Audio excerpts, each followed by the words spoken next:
Price the lord, shalom. ಜೀವವಾಕ್ಯವೆಂಬ ನನ್ನ ಚಾನಲ್ಗೆ ನಿಮಗೆ ಸ್ವಾಗತ. ದಯಮಾಡಿ ವಾಕ್ಯವನ್ನು ಕೊನೆವರೆಗೂ ಕೇಳಿಸಿಕೊಳ್ಳ್ರಿ ಹಾಗೂ ಸಬ್ಸ್ಕ್ರೈಬ್ ಮಾಡಿರಿ, ಲೈಕ್ ಮಾಡಿರಿ, ಶೇರ್ ಮಾಡಿರಿ, ನೋಂದಾಯಿಸಿಕೊಳ್ಳ್ರಿ, ಇತರರ ಒಡನೆ ಹಂಚಿಕೊಳ್ಳ್ರಿ. ದೇವರ ಮಕ್ಕಳಾಗಿ ನಮ್ಮ ಜೀವಿತದಲ್ಲಿ ನಾವು ಮೊದಲನೇದಾಗಿ ಯಾರನ್ನ ಹಾಗೂ ಯಾವುದನ್ನ ಇವರೇ ನನಗೆ ಅತಿ ಮುಖ್ಯ, ಇದೇ ನನಗೆ ಅತಿ ಮುಖ್ಯ, ಅತ್ಯವಶ್ಯಕ, ಇವರು ಇಲ್ಲದೆ, ಈ ಸಂಗತಿಗಳು ಇಲ್ಲದೆ ನನಗೆ ಜೀವಿಸುವುದಕ್ಕೆ ಆಗುವುದೇ ಇಲ್ಲ ಅಂತ ಹೇಳಿ ದೇವರು ನಮಗೆ ಕೊಟ್ಟು ಆಶೀರ್ವದಿಸಿದಂತಹ ನಮ್ಮ ಕುಟುಂಬ ವರ್ಗದವರು, ನಮ್ಮ ಪ್ರಿಯರು, ನಮಗೆ ದೇವರು ಕೊಟ್ಟು ಆಶೀರ್ವದಿಸಿದ ಹಣ, ಆಸ್ತಿ ಹಾಗೂ ಕೆಲಸ, ಸೇವೆ, ಇನ್ನಿತರ ಏನೆಲ್ಲ ದೇವರು ನಮಗೆ ಕೊಟ್ಟು ಆಶೀರ್ವದಿಸಿದ್ದಾನೋ ಅವುಗಳಿಗೆ ಮೊದಲನೇದಾಗಿ ಇವುಗಳೇ, ಇಂಥವರೇ ನನಗೆ ಮೊದಲು ಅವಶ್ಯ, ಅತ್ಯವಶ್ಯ ಹಾಗೂ ಅತಿ ಮುಖ್ಯ ಅಂತ ಹೇಳಿ ಈ ತರ ನಾವು ಜೀವಿಸ್ತಾ ಇರುವುದಾಗಿದ್ರೆ ಇವತ್ತು ದೇವರ ವಾಕ್ಯಕ್ಕನುಸಾರವಾಗಿ, ದೇವರ ಚಿತ್ತಕ್ಕನುಸಾರವಾಗಿ ನಮ್ಮ ಜೀವಿತದಲ್ಲಿ ಯಾವುದು ಮೊದಲನೇ ಸ್ಥಾನದಲ್ಲಿ ನಮಗೆ ಅತ್ಯವಶ್ಯಕವಾಗಿರಬೇಕು, ಯಾವುದು ಅತಿ ಮುಖ್ಯವಾಗಿರಬೇಕು ಅನ್ನುವಂಥದ್ದನ್ನ, ಯಾರು ಹಾಗೂ ಯಾವುದು, ಇದನ್ನ ನಾವು ಕಲಿಯೋಣ, ನೋಡಿಕೊಳ್ಳೋಣ. ಕೀರ್ತನೆಗಳು 27ನೇ ಅಧ್ಯಾಯ 4ನೆಯ ವಚನ.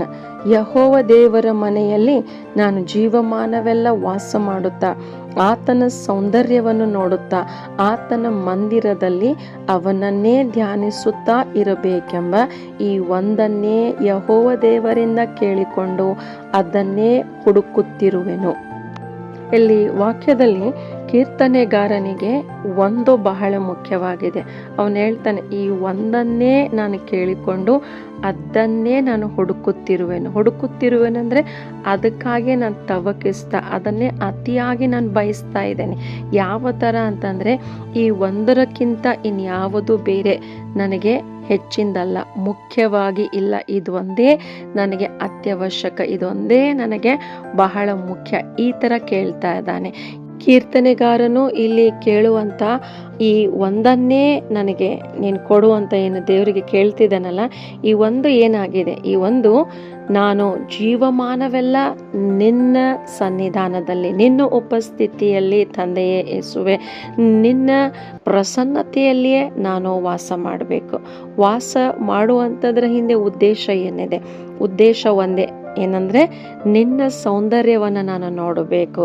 ದೇವರೇ ಯೇಸುವೆ, ನಿನ್ನ ಸೌಂದರ್ಯವನ್ನು ನೋಡುತ್ತಾ ಮುಂದೆ ಏನು, ಆತನ ಮಂದಿರದಲ್ಲಿ, ಆತನ ಸಾನ್ನಿಧ್ಯದಲ್ಲಿ ಅವನನ್ನೇ ಧ್ಯಾನಿಸುತ್ತಾ, ಯೇಸುವಿನ ಕುರಿತು ಧ್ಯಾನಿಸುತ್ತಾ ಇರಬೇಕು. ಈ ಒಂದನ್ನೇ ದೇವರಿಂದ ಇಲ್ಲಿ ಕೀರ್ತನೆಗಾರನು ಕೇಳಿಕೊಳ್ಳುತ್ತಾ ಇದ್ದಾನೆ. ಅದನ್ನೇ ಹೊಂದಿಕೊಳ್ಳಬೇಕು, ಅದನ್ನೇ ಹೊಂದಿಕೊಂಡು ನಾನು ಅದರಲ್ಲೇ ಇದ್ದು ನಾನು ಜೀವಿಸಬೇಕು ಅಂತ ಹೇಳಿ ಆತನು ಕೇಳಿಕೊಳ್ತಾ ಇದ್ದಾನೆ. ಕೀರ್ತನೆಗಾರನು ಇಲ್ಲಿ ಒಂದು ಅಂತ ಹೇಳುವಾಗ ಈ ಒಂದರಲ್ಲಿ ಅವನೇನು ಒಂದು ಕೇಳ್ತಾನಲ್ಲ ದೇವರಿಗೆ, ಆ ಒಂದರಲ್ಲಿ 3 ಭಾಗಗಳಿವೆ. ಮೊದಲನೇ ಭಾಗ ಏನಂದ್ರೆ, ದೇವರ ಪ್ರಸನ್ನತೆಯಲ್ಲಿ ಜೀವಮಾನವೆಲ್ಲ ವಾಸ ಮಾಡಬೇಕು. ಜೀವಮಾನವೆಲ್ಲ ಅನ್ನುವಂಥದ್ದು ಬಹಳ ಮುಖ್ಯ. ಒಂದು ದಿವಸ ಅಲ್ಲ, ಒಂದು ವಾರ ಅಲ್ಲ, ಒಂದು ತಿಂಗಳ ಅಲ್ಲ, ಕೆಲವು ತಿಂಗಳುಗಳು, ಒಂದು ವರ್ಷ, ಕೆಲವು ವರ್ಷಗಳು ಅಲ್ಲ. ನನಗೆ ಮನಸ್ಸಿಗೆ ಬಂದಾಗ ಮಾತ್ರ ನಾನು ದೇವರ ಉಪಸ್ಥಿತಿ ಸಾನ್ನಿಧ್ಯದಲ್ಲಿ ಇರ್ತೇನೆ. ನನಗೆ ಮನಸ್ಸಿಲ್ದಾಗ ನಾನು ಇರೋದಿಲ್ಲ, ನಾನು ಅದನ್ನು ಅಪೇಕ್ಷೆನೇ ಮಾಡೋದಿಲ್ಲ. ನನಗೆ ಅನುಕೂಲ ಇರುವಾಗ ಮಾತ್ರ ದೇವರ ಸಾನ್ನಿಧ್ಯ ಬಯಸ್ತಾ ದೇವರ ಉಪಸ್ಥಿತಿಯಲ್ಲಿ ಇರ್ತೇನೆ. ನನಗೆ ಅನುಕೂಲ ಇಲ್ಲ ಅಂತಂದರೆ ನಾನು ಇರೋದಿಲ್ಲ. ಈ ತರಹ ಅಲ್ಲ, ಎಲ್ಲ ಸ್ಥಿತಿಗಳಲ್ಲಿ, ಎಲ್ಲ ಕಾಲದಲ್ಲಿ, ಎಲ್ಲ ಸಮಯದಲ್ಲಿ ಕೂಡ ಜೀವಮಾನವೆಲ್ಲ ನಾವು ಯೇಸು ಕ್ರಿಸ್ತನ ಸಾನ್ನಿಧ್ಯದಲ್ಲಿ, ಉಪಸ್ಥಿತಿಯಲ್ಲಿ ನಾವು ಅದನ್ನೇ ಬಯಸುತ್ತಾ, ಅದೇ ನಮಗೆ ಅತ್ಯವಶ್ಯಕವಾಗಿದೆ ಅಂತೇಳಿ, ದೇವರು ಹಾಗೂ ಆತನ ಸಾನ್ನಿಧ್ಯ, ಅದನ್ನೇ ನಾವು ಬಯಸುತ್ತಾ, ಅಪೇಕ್ಷಿಸ್ತಾ ಅಲ್ಲಿಯೇ ನಾವು ಜೀವಮಾನವೆಲ್ಲ ಇರಬೇಕು. ಇದು ಮೊದಲನೇದು. ಈ ಥರ ನಾವು ಜೀವಿಸಬೇಕು ಅಂದರೆ ಏನು ಮಾಡಬೇಕು? ನಾವು ಸತತ ದೇವರ ಒಡನೆ ಸಂಪರ್ಕದಲ್ಲಿ ಇರಬೇಕು. ಸತತ ಸಂಪರ್ಕದಲ್ಲಿ ಇರಬೇಕು ಅಂದರೆ ಪ್ರತಿ ದಿವಸ ತಪ್ಪದೆ ದೇವರ ಒಡನೆ ಉದ್ದೇಶಪೂರ್ವಕವಾಗಿ ನಾವು ಸಮಯ ಕಳೆಯಲೇಬೇಕು. ಆತನಿಗೆ ಪ್ರಾರ್ಥನೆ ಮಾಡುತ್ತಾ, ಯೇಸುವಿಗೆ ಸ್ತುತಿ ಆರಾಧನೆಯನ್ನು ಸಲ್ಲಿಸುತ್ತಾ, ಆತನ ವಾಕ್ಯವನ್ನು ಓದುತ್ತಾ, ಆತನ ವಾಕ್ಯವನ್ನು ನಾವು ಅಭ್ಯಾಸ ಮಾಡುತ್ತಾ, ಧ್ಯಾನಿಸುತ್ತಾ, ಆತನ ವಾಕ್ಯದ ಮೂಲಕ ಆತನನ್ನು ತಿಳಿದುಕೊಳ್ಳುತ್ತಾ ಆತನ ವಾಕ್ಯಕ್ಕೆ 100ಕ್ಕೆ 100ರಷ್ಟು ನಾವು ಒಳಗಾಗಿ ನಾವು ಜೀವಿಸಬೇಕು. ಹಾಗೂ ನಿರಂತರವಾದ ಪಶ್ಚಾತ್ತಾಪದ ಜೀವಿತ, ದೇವರ ಭಯಕ್ಕೆ ಒಳಗಾಗಿ ಆತನು ಪರಿಶುದ್ಧನಾಗಿರುವ ಪ್ರಕಾರ ನಾವು ಕೂಡ ಆತನ ಪವಿತ್ರತೆ ಎಂಥದ್ದು ಅಂತ ತಿಳಿದುಕೊಂಡು ಆ ಪವಿತ್ರತೆಯನ್ನು ಅನುಸರಿಸಿ ಅಳವಡಿಸಿಕೊಂಡು ನಾವು ಜೀವಿಸುವಾಗ ಸತತ ಆತನ ಪ್ರಸನ್ನತೆಯಲ್ಲಿ ಆತನ ಉಪಸ್ಥಿತಿಯಲ್ಲಿ ಜೀವಿಸುವಂಥದ್ದು ಸಾಧ್ಯವಾಗುತ್ತದೆ.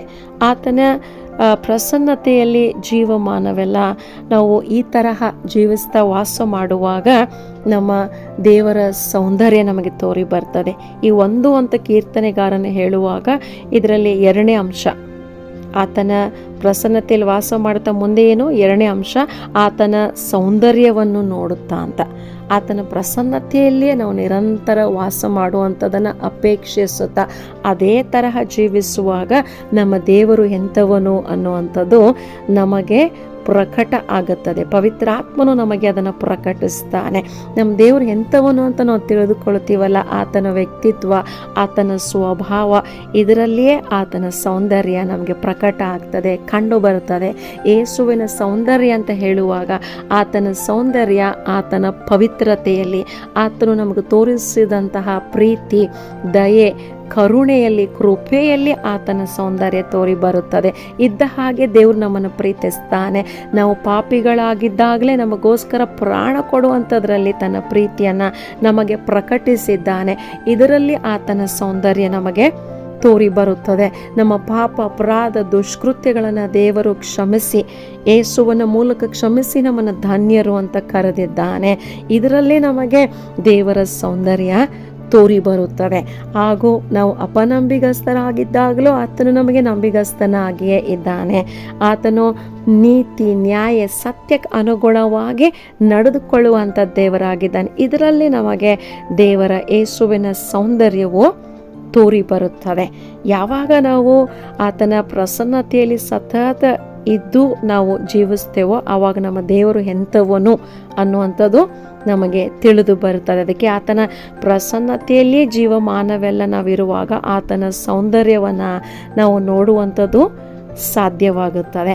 ಆತನ ಸೌಂದರ್ಯ ನಮಗೆ ಪ್ರಕಟವಾಗ್ತಾ ಹೋಗುವಾಗ ನಾವು ಆತನ ಕುರಿತು ಇನ್ನೂ ಹೆಚ್ಚಿಗೆ ಧ್ಯಾನಿಸಲು ಪ್ರಾರಂಭಿಸ್ತೇವೆ. ಇನ್ನೂ ಆಸಕ್ತರಾಗಿ, ಇನ್ನೂ ಹೆಚ್ಚಾಗಿ ನಮ್ಮ ದೇವರನ್ನು ಪ್ರೀತಿಸ್ತಾ, ನಮ್ಮ ದೇವರು ಎಂಥವನು ಅಂತ ನಾನು ತಿಳಿದುಕೊಳ್ಳಬೇಕು ಎಂಬುವಂಥ ತವಕದಿಂದ ನಮ್ಮ ಯೇಸುವಿನ ಕುರಿತು ನಾವು ಧ್ಯಾನಿಸಲು ನಾವು ಪ್ರಾರಂಭಿಸ್ತೇವೆ. 3ನೇ ಅಂಶ ಈ ಥರ ಇದೆ, ಆತನ ಮಂದಿರದಲ್ಲಿ ಇದ್ದು ಅವನನ್ನೇ ಧ್ಯಾನಿಸುತ್ತಾ ಇರಬೇಕು ಅಂತ ಹೇಳಿ. ಅಂದರೆ ದೇವರ ಪ್ರಸನ್ನತೆಯಲ್ಲಿ ನಾವು ಇದ್ದುಕೊಂಡು ಆತನನ್ನು ಧ್ಯಾನಿಸಬೇಕು, ಆತನ ಕುರಿತು ಧ್ಯಾನಿಸಬೇಕು. ಅಂದರೆ ನಮ್ಮ ದೇವರು ಎಂಥವನು, ಆತನ ವ್ಯಕ್ತಿತ್ವ, ಆತನ ಗುಣಾತಿಶಯಗಳು ಎಂಥವುಗಳು, ಆತನಿಗೇನಿಷ್ಟ, ಆತನಿಗೇನಿಷ್ಟ ಇಲ್ಲ, ಆತನು ಯಾವುದನ್ನು ಪ್ರೀತಿಸ್ತಾನೆ, ಆತನು ಯಾವುದನ್ನು ಇಷ್ಟಪಡೋದಿಲ್ಲ, ಇದನ್ನು ನಾವು ಆತನನ್ನು ಕುರಿತು ಧ್ಯಾನಿಸುವಾಗ ಇದೆಲ್ಲವೂ ನಮಗೆ ತಿಳಿದು ಬರುತ್ತದೆ. ದೇವರು ತಾನೇ ತನ್ನ ವಾಕ್ಯದ ಮೂಲಕ,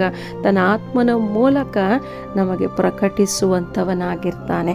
ಆತನ ಕುರಿತು ಧ್ಯಾನಿಸುತ್ತಾ ಹಾಗೂ ಮುಂದೆ ನಮ್ಮ ಜೀವಿತಕ್ಕಾಗಿ ಆತನು ಏನಿಟ್ಟಿದ್ದಾನೆ, ಆತನ ಚಿತ್ತ, ಉದ್ದೇಶ, ಯೋಜನೆಗಳೇನಾಗಿವೆ, ನಮ್ಮಿಂದ ಅವನೇನು ಅಪೇಕ್ಷಿಸ್ತಾನೆ, ಇದನ್ನು ಕೂಡ ನಾವು ಆತನ ಸಾನ್ನಿಧ್ಯದಲ್ಲಿ ಉಪಸ್ಥಿತಿಯಲ್ಲಿದ್ದು ನಾವು ಆತನಿಂದ ಕೇಳಿ, ಆತನಿಂದ ತಿಳಿದುಕೊಂಡು ಇವುಗಳಿಗೆ ಒಳಗಾಗಿ ಅನುಸರಿಸುತ್ತಾ ಅವುಗಳನ್ನು ಅಳವಡಿಸಿಕೊಳ್ತಾ ನಾವು ಜೀವಿಸಬೇಕು.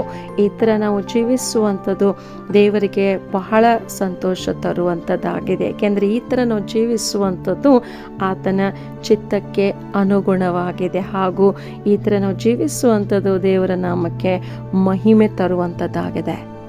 ಈದೇನ್ ತೋಟದಲ್ಲಿ ಆದಾಮ ಹವ್ವಳರು ಪಾಪ ಮಾಡಿದ ಕಾರಣ ದೇವರಿಗೆ ವಿರುದ್ಧವಾಗಿ ಅವರು ತಪ್ಪು ಮಾಡಿದ ಕಾರಣ ದೇವರ ಒಡನೆ ಅವ್ರಿಗಿದ್ದಂಥ ಸಂಬಂಧ, ಅನ್ಯೋನ್ಯತೆ ಅದೆಲ್ಲ ಅವರು ಕಳೆದುಕೊಂಡ್ರದು, ಮುರಿದು ಬಿತ್ತು.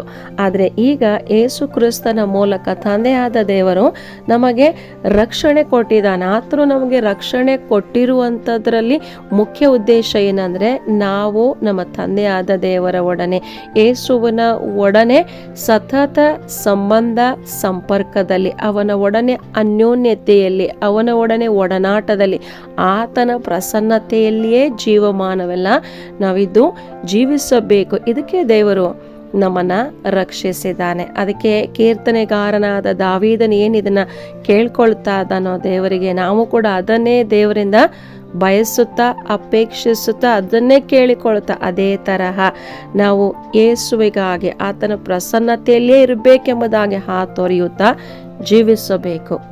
ಈ ಥರ ನಾವು ಜೀವಿಸಬೇಕು ಅಂತಂದರೆ ನಾವು ಯೇಸುವನ್ನು ಹುಚ್ಚರ ಹಾಗೆ ಪ್ರೀತಿ ಮಾಡುವುದನ್ನ ಕಲಿತುಕೊಳ್ಬೇಕು. ಪವಿತ್ರ ಆತ್ಮನ ಸಹಾಯದಿಂದ ನಾವು ಕಲಿತುಕೊಂಡು ಈ ಥರ ಜೀವಿಸಬೇಕು. ಏಕೆಂದರೆ ನಾವು ಯಾರನ್ನ ಬಹಳವಾಗಿ ಪ್ರೀತಿ ಮಾಡ್ತೇವೋ ಅವ್ರ ಜೊತೆಗೇನೆ ಇರಬೇಕು, ಅವ್ರ ಕೂಡನೇ ಸಮಯ ಕಳಿಬೇಕು ಅಂತ ನಾವು ಹಾತೊರಿತಾ ಇರ್ತೇವೆ, ಯಾವಾಗಲಿದ್ರೂ ಬಯಸ್ತಾ ಇರ್ತೇವೆ ಎಲ್ಲ ಸಮಯದಲ್ಲಿ.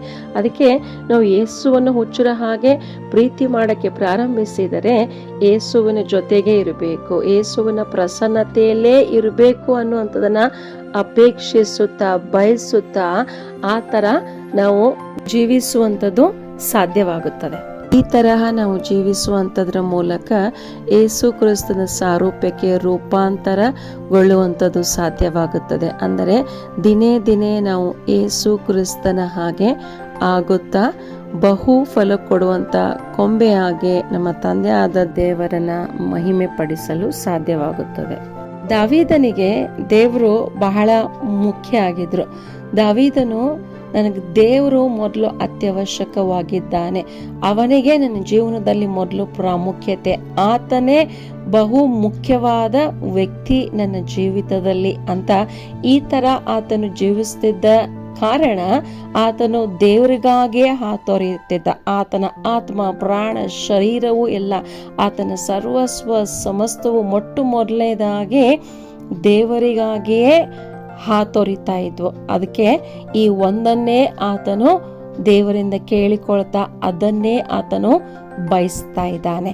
ಆತನು ಚೆನ್ನಾಗಿ ತಿಳ್ಕೊಂಡಿದ್ದ, ಆತನಿಗೆ ಅರಿವಿತ್ತು, ಆತನ ಅರ್ಥಕೊಂಡಿದ್ದ ಏನಂದ್ರೆ ದೇವರು ಇಲ್ಲದೆ, ದೇವರ ಸಾನ್ನಿಧ್ಯ ಪ್ರಸನ್ನತೆ ಇಲ್ಲದೆ ಆತನ ಏನು ಮಾಡುವುದಕ್ಕೆ ಆಗುವುದಿಲ್ಲ. ಆತನು ಆ ಥರ ಜೀವಿಸ್ತಿದ್ದ. ಯಾವ ಥರ ಅಂದರೆ, ದೇವರೇ ನೀ ಇಲ್ಲ ಅಂತಂದರೆ ನಾನೇನು ಇಲ್ಲಪ್ಪ, ನಾನೇನು ಮಾಡುವುದಕ್ಕೆ ಆಗುವುದಿಲ್ಲ, ನಿನ್ನ ಸಾನ್ನಿಧ್ಯ, ನಿನ್ನ ಉಪಸ್ಥಿತಿ ಇಲ್ಲದೆ ನಾನೇನು ಮಾಡುವುದಕ್ಕೆ ಆಗುವುದಿಲ್ಲ.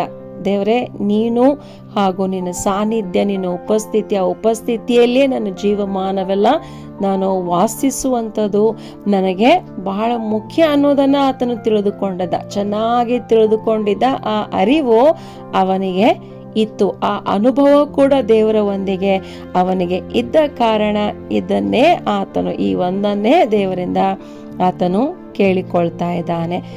ದಾವೀದನ ತರಹ ನಾವು ಕೂಡ ಪವಿತ್ರಾತ್ಮನ ಸಹಾಯದಿಂದ, ಯೇಸುವಿನ ಕೃಪೆಯಿಂದ, ಯೇಸುವು ಹಾಗೂ ಯೇಸುವಿನ ಸಾನ್ನಿಧ್ಯ, ಆತನ ಸಾನ್ನಿಧ್ಯದಲ್ಲಿ ಸದಾ ನಾವು ಇದ್ದು ಜೀವಿಸುವಂಥದ್ದು ಇದೊಂದೇ ಮೊಟ್ಟ ಮೊದಲನೇದಾಗಿ ನಮ್ಮ ಜೀವಿತಕ್ಕೆ ಅತ್ಯವಶ್ಯಕವಾಗಿದೆ, ಅತಿ ಮುಖ್ಯವಾಗಿದೆ ಎಂಬುದಾಗಿ ನಾವು ತಿಳಿದುಕೊಂಡು ದೇವರ ಆತ್ಮನು ಈ ವಿಷಯದಲ್ಲಿ ಕೊಡುವ ತಿಳುವಳಿಕೆ, ತರುವ ಮನವರಿಕೆಗೆ ಒಳಗಾಗಿ ನಾವು ಜೀವಿಸಬೇಕು. ಇದನ್ನ ದೇವರಿಂದ ನಾವು ಕೇಳಿಕೊಳ್ಳಬೇಕು, ಹೊಂದಿಕೊಳ್ಳಬೇಕು. ಇದನ್ನೇ ಬಯಸ್ತಾ ನಾವು ಜೀವಿಸಬೇಕು. ದೇವರ ಮಕ್ಕಳಾಗಿ ನಾವು ಕೂಡ ದಾವೀದನ ತರ ದೇವರನ್ನೇ, ದೇವರ ಪ್ರಸನ್ನತೆಯನ್ನೇ ಬಯಸ್ತಾ ಇದ್ದೇವ. ಇದೇ ನನಗೆ ಅತ್ಯವಶ್ಯಕ. ದೇವರ ಪ್ರಸನ್ನತೆ ಇದೊಂದೇ ನನಗೆ ಮೊದಲು ಅತ್ಯವಶ್ಯಕ. ಇದೇ ನನ್ನ ಜೀವನದಲ್ಲಿ ಅತಿ ಮುಖ್ಯ. ದೇವರ ಪ್ರಸನ್ನತೆ ಇಲ್ಲದೆ ನಾನು ಏನೂ ಮಾಡುವುದಕ್ಕೆ ಆಗುವುದಿಲ್ಲ. ದೇವರ ಪ್ರಸನ್ನತೆಯನ್ನು ಬಿಟ್ಟು ನಾನು ಜೀವಿಸುವುದಕ್ಕೆ ಆಗುವುದೇ ಇಲ್ಲ, ಅದು ಅಸಾಧ್ಯ. ಈ ತರ ನಾವು ಕೂಡ ಬಯಸುತ್ತಾ, ಇದನ್ನೇ ಬಯಸುತ್ತಾ, ಈ ಒಂದನ್ನೇ ಬಯಸುತ್ತಾ, ಇದನ್ನೇ ದೇವರಿಂದ ಕೇಳಿಕೊಳ್ತಾ ನಿಜ ಜೀವನದಲ್ಲಿ ಈ ತರ ನಾವು ಜೀವಿಸ್ತಾ ಇದ್ದೇವ.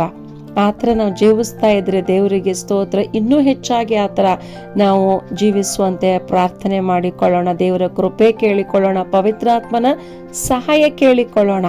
ಆದರೆ ಒಂದು ವೇಳೆ ಈ ಥರ ನಾನು ಜೀವಿಸ್ತಿಲ್ಲ, ದಾವೀದನ ಥರ ಈ ಒಂದನ್ನೇ ದೇವರಿಂದ ನಾನು ಬಯಸುತ್ತಾ ಇದು ಒಂದನ್ನೇ ಕೇಳಿಕೊಳ್ತಾ ಈ ಥರ ನಾನು ಜೀವಿಸ್ತಿಲ್ಲ ಅಂತಂದ್ರೆ ಇವತ್ತು ನಾವು ದೇವರ ಕಡೆಗೆ ತಿರುಗಿಕೊಳ್ಳಬೇಕು, ದೇವರಲ್ಲಿ ಕೇಳಿಕೊಳ್ಳಬೇಕು. ದೇವರೇ, ನಿನ್ನನ್ನು, ನಿನ್ನ ಪ್ರಸನ್ನತೆಯನ್ನೇ ನಾನು ಹೃದಯಪೂರ್ವಕ, ಮನಪೂರ್ವಕ, ನನ್ನ ಸರ್ವಸ್ವ ಸಮಸ್ತದಿಂದಲೂ ನಾನು ಬಯಸುತ್ತಾ ನಿಜ ಜೀವನದಲ್ಲಿ ಆ ಥರ ನಾನು ಜೀವಿಸಬೇಕು. ನಿನ್ನ ಪ್ರಸನ್ನತೆ, ನಿನ್ನ ಪ್ರಸನ್ನತೆ ನನಗೆ ಬಹಳ ಮುಖ್ಯ. ನಿನ್ನನ್ನು ನಾನು ತಿಳಿದುಕೊಂಡು, ನಿನ್ನ ಚಿತ್ತ ನನ್ನ ಜೀವಿತಕ್ಕಾಗಿ ಏನಾಗಿದೆ ಅದನ್ನೇ ನಾನು ತಿಳಿದುಕೊಂಡು ಜೀವಿಸಬೇಕು. ಈ ಅರಿವು ನನಗೆ ಕೊಡು ದೇವರೇ. ಈ ವಿಷಯದಲ್ಲಿ ನನಗೆ ತಿಳುವಳಿಕೆ, ಜ್ಞಾನ ಕೊಡು, ನಾನು ಹೆಂಗೆ ಜೀವಿಸಬೇಕು ಅನ್ನುವಂಥದ್ದನ್ನು ನಾವು ದೇವರ ಮುಂದೆ ಪ್ರಾರ್ಥನೆಯಲ್ಲಿ ಇಟ್ಟು ಈ ಥರ ನಾನು ಜೀವಿಸುವಂತೆ ಕೃಪೆ ಕೊಡಪ್ಪ, ಸಹಾಯ ಮಾಡಿ ಪರಿಶುದ್ಧಾತ್ಮ ದೇವರೇ ಅಂತ ನಾವು ಕೇಳಿಕೊಳ್ಬೇಕು. ಈ ಥರ ನಾನು ಜೀವಿಸುವಂತೆ ಆಸೆ, ಬಯಕೆಯನ್ನು ನನ್ನಲ್ಲಿ ಹಾಕಪ್ಪ ದೇವರೇ. ಅಂತ ಹೃದಯ, ಮನಸ್ಸು ನನ್ನ ಒಳಗಡೆ ತವಕ ಹಾಕು. ದಾವೀದನ ಥರ ನಾನು ಕೂಡ ಇವನ್ನನ್ನೇ ನಿನ್ನಿಂದ ಕೇಳಿಕೊಂಡು ಅದನ್ನೇ ಬಯಸುತ್ತಾ ಮತ್ತೆ ಅದನ್ನೇ ಕೇಳಿಕೊಳ್ತಾ ಆ ಥರ ನಾನು ಜೀವಿಸಬೇಕು ಅಂತ ನಾವು ದಿನನಿತ್ಯವೂ ಪ್ರಾರ್ಥಿಸಿಕೊಳ್ಳಬೇಕು. ನಾವು ಪ್ರಾರ್ಥಿಸುವಾಗ ಖಂಡಿತವಾಗಲು ಈ ಪ್ರಾರ್ಥನೆ ದೇವರ ಚಿತ್ತಕ್ಕೆ ಅನುಗುಣವಾಗಿರುವ ಕಾರಣ ದೇವರು ನಮಗೆ ಉತ್ತರಿಸ್ತಾನೆ, ಈ ವಿಷಯದಲ್ಲಿ ಕಾರ್ಯ ಮಾಡುತ್ತಾನೆ. ಬನ್ನಿ ನಾವು ಪ್ರಾರ್ಥಿಸೋಣ.